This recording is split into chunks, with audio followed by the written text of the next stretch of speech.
رسول پاک صلی اللہ علیہ وسلم احساس والے نبی ہیں، اور احساس حضور نے امت کا کیا، احساس والی زندگی گزاری، ہر لمحہ محبوب پریشان رہے۔ نبی پاک صلی اللہ تعالی علیہ وسلم کی حدیث اور روایت کرتے ہیں حضرت سلمان فارسی رضی اللہ تعالیٰ عنہ،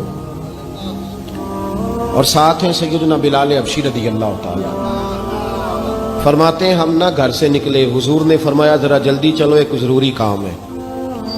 فرماتے ہیں بڑی تیزی کے ساتھ آج روٹین سے ہٹ کر محبوب نے تیز تیز قدم مبارک اٹھائے، تیز تیز، اور فرماتے ہیں ایک گلی ہم نے کراس کی، دوسری گلی میں جو پہنچے تو پھٹے پرانے کپڑے، سادی سی بی بی، اور حالت بتاتی تھی کہ بیچاری کسی غریب گھر کی ہے۔ وہ سڑک پہ کھڑی تھی اور رو رہی تھی۔ میرے کریم رسول نے فرمایا بلال اسے پوچھو کیا مسئلہ ہے، کیوں روتی ہے؟ تو حضرت سلمان عرض کرتے ہیں میں نے کہا حضور میں پوچھ لیتا ہوں، آپ جائیے، کام بڑا ضروری ہے جو نکلیں، میں معلومات کرتا ہوں۔ تو محبوب نے فرمایا نہیں، اس کے آنسو پوچھنے سے ضروری کوئی کام بھی نہیں، پہلے اس کی داد رسی ہوگی، اسے پہلے پوچھا جائے گا۔ روتے نہیں رہتے لوگ گھروں میں، لوگ گزر نہیں جاتے چپ کر کے؟ کتنے لوگ تڑپتے، کون احساس کرتا ہے؟ نبی پاک سید عالم صلی اللہ علیہ وسلم رکے اور اس خاتون سے پوچھا کیا بات ہے؟ اس نے کہا کہ بات کوئی بھی نہیں، میرا ایک ہی موٹا سا مسئلہ ہے۔ کہا وہ کیا؟ کہنے لگی میں غریب ہوں، اور غریبی بذات خود بہت بڑا گناہ ہوتی ہے، لوگ بڑا جرم سمجھتے ہیں اس کو بذات خود۔ میں نے شروع میں کہا نا کہ مذہبی سٹیج کی بھی صدارت غریب آدمی نہیں کر سکتا، کیونکہ غریب جو ہوا جد کول دتھی ہونی انہیں نیڑے بہنا ہے نا جی، جد کول نہیں انہیں تو پیچھے جا کے بہنا اینڈ تے کول کہڑا دتھی ہے۔ اس سٹیج پہ بھی غریب آدمی کی صدارت نہیں ممکن ہو ہی نہیں سکتا۔ میرے رسول پاک سید عالم صلی اللہ تعالی علیہ وآلہ وسلم نے فرمایا پہلے اسے پوچھو کیا مسئلہ ہے۔ وہ کہنے لگی میں غریب ہوں، بوڑھی ہو گئی ہوں، ساری زندگی غلامی میں گزاری ہے، تیل لینے آئی تھی 5 دینار کا، بوتل میں تیل بھروایا ہے، اور اب بوڑھی ہوں نا تو کمر درد کرتی ہے، پیر پیچھے موڑا ہے تو میں گری ہوں، تیل زمین پی گئی ہے، اب زمین تو واپس نہیں کرتی، لیکن واپس جاؤں گی تو ایک یہودی عورت کی ملازمہ ہوں، وہ درے سے مارے گی، کھال ادھیڑ دے گی، میں بڑی پریشان ہوں، اب نہیں مار کھائی جاتی، ہڈیاں بوڑھی ہیں، قربان جاؤں۔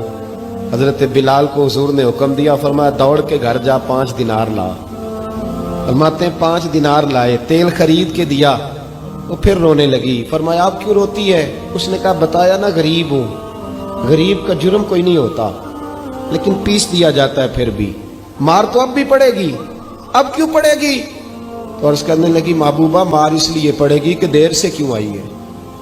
تو میرے کریم رسول اور وہ بی بی حضور ابھی آئے ہیں مدینہ طیبہ، امام یوسف صالحی فرماتے ہیں ابھی آئے تھے حضور، سبل الہدیٰ والرشاد کے مصنف کہتے ہیں ابھی آئے تھے نبی پاک، وہ جانتی بھی نہیں تھی۔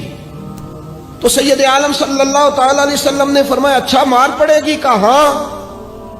او بھائی کونسلر جو کل آپ کو کہہ رہا تھا نا میں آپ کا خادم ہوں، کونسلر بے گناہ، بلکہ ہمارے SHO صاحب اگر چودھری پہ پرچہ آ جائے تو اس کو ٹیلی فون کر کے پوچھتے ہیں صاحب جی تہاڈے خلاف درخواست آئی ہے، کی کرنا ہے؟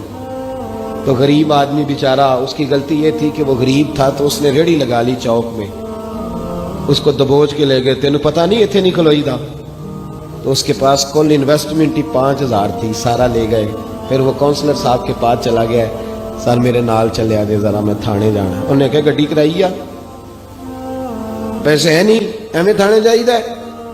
اب وہ گاڑی لایا ہے، پتہ نہیں کہاں سے لایا ہے، تھانے پہنچا ہے، اور یہ ہے ہمارا حال کہ وہ SHO بھی بیٹھا ہے کرسی پہ اور کونسلر بھی کرسی پہ بیٹھا، اور وہ غریب پیروں میں بیٹھا ہے اور ہاتھ باندھ کے کہہ رہا میری ریڑھی دے چھڈو، میریاں 4 دھیاں نے تو میں شامی کھانا کھڑنا ہے۔ کدھر گیا امت کا وہ ذوق؟ ساری زندگی نعتیں سننے والوں بتاؤ تو صحیح نعت نے تاثیر کیا دی ہے روح؟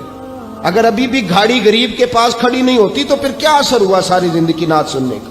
میرے مصطفیٰ کریم سید عالم صلی اللہ تعالی علیہ وسلم نے فرمایا اس خاتون سے یہاں کونسلر ساتھ نہیں جاتا، کہتا ہے کر دیا ٹیلی فون، سویرے 9 بجے پہنچ جانا، اور کائنات کی سب سے معزز شخصیت حضرت سیدنا بلال حبشی رضی اللہ تعالیٰ عنہ فرماتے ہیں میرے نبی پاک نے فرمایا بی بی چل میں تیرے ساتھ چلتا ہوں. گویا اللہ کی ساری رحمتیں اس کے ساتھ ساتھ چلنے لگی. اور آگے آگے نہیں، ساری کتابیں پڑھ لو، وہ پھٹے پرانے کپڑوں والی بی بی آگے آگے اور اللہ کے کریم رسول پیچھے پیچھے. ساری گلیاں اس نے پھرائی، مدینے کی صحرا آ گیا. ایک دروازے پہ دستک دی سے مالکن آئی. وہ بی بی بعد میں کہتی ہے میں بھی بڑی ڈاڈی تھی، طاقت ہی نہیں تھی میرے سامنے کو کھڑا ہو سکے، لیکن جب میں باہر نکلی تو میں نے نور کے حالے میں لپٹی ہوئی ایک عظیم ہستی کو دیکھا. فرماتے محبوب کے گورے چٹے رنگ کے اوپر کالی زلفیں اور محبوب پاک کی مقدس آنکھیں جب تک بات کرتے رہے نظریں زمین پہ جھکی رہی. شرم و حیا والے رسول نے بڑے میٹھے، بڑے دھیمے، بڑے خوبصورت لہجے میں کہا. بریلی کے امام فرماتے ہیں نیچی نظروں کی شرم و حیا پہ درود. بڑے دھیمے لہجے میں فرمایا تیری نوکرانی ہے تیری. عورت کہتی ہے میں تو حضور کے جلووں میں محو ہو گئی کہ سادگی میں اتنا حسن میں نے دیکھا ہی نہیں، تیری نوکرانی ہے. کہا تو میرے محبوب نے فرمایا بیچاری کی غلطی کوئی نہیں، اسے مارنا نا، اس سے تیل گر گیا تھا، نیا خریدتے دیر ہو گئی، رو رہی تھی تو میں سفارش کرنے آیا ہوں.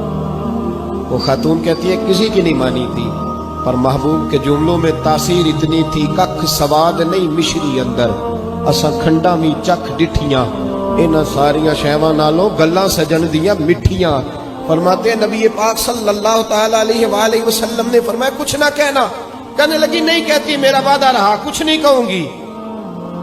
اب میرے حبیب نے پھر نظر اٹھائی اور اس غریبنی کی طرف دیکھا اور فرمایا تو اگر کہے تو میں جاؤں، تو اگر کہے تو میں خود بھیک دے خود ہی کہے منگتے کا بھلا ہو، تو اگر کہے تو میں جاؤں. اس نے خراج پیش کیا تو چند آنسو گرائے. کہنے لگی محبوبہ جیسے بندہ نوازی. حضور نے رخ پھیرا.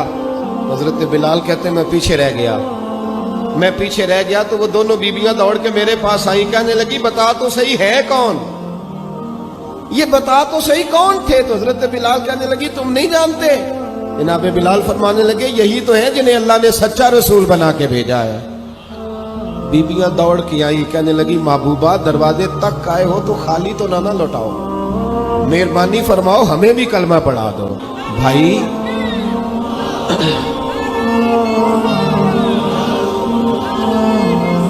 اگر دولت احساس ہے نا پھر تو زندہ ہے. جو زندہ ہوتا ہے اس میں لچک ہوتی ہے، جو مر جاتا ہے وہ اکڑ جاتا ہے. اگر زندگی ہے تو پھر احساس ہونا چاہیے.